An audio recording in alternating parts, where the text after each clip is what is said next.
Melissa, your mother had an abortion during her pregnancy with you, and you survived it. When I was 14, I found out the truth about my life. That's when my survival came to light.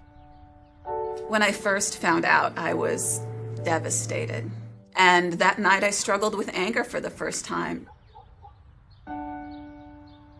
I was born in August of 1977 in Sioux City, Iowa. And what I know about my birth is that I wasn't intended to be born alive. My mother, who was a college student at the time, was 19. She wasn't married to my father. She was almost 8 months pregnant with me, from what we can gather. She went into the hospital and had a saline infusion for an abortion done.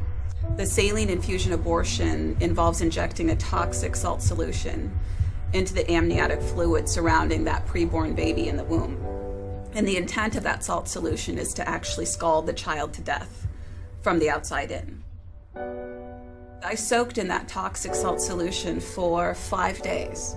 My mother went back to the hospital, had her premature labor induced with me, and that was the day my mother was meant to give birth to a dead child.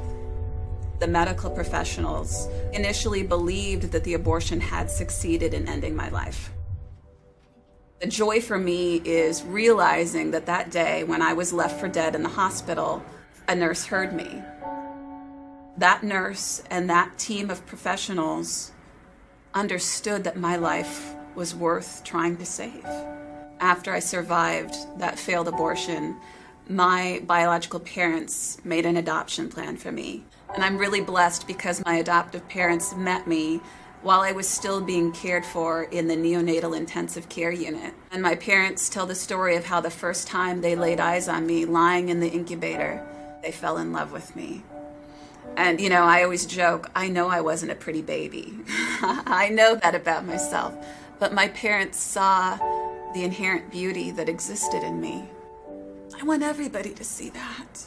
If we look behind words, if we look behind numbers, this is what abortion looks like. This is what tens of millions of other children would look like in one way, shape, or form, if only they were given the opportunity to live.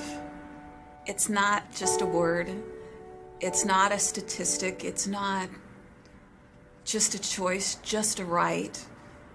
It's a human being.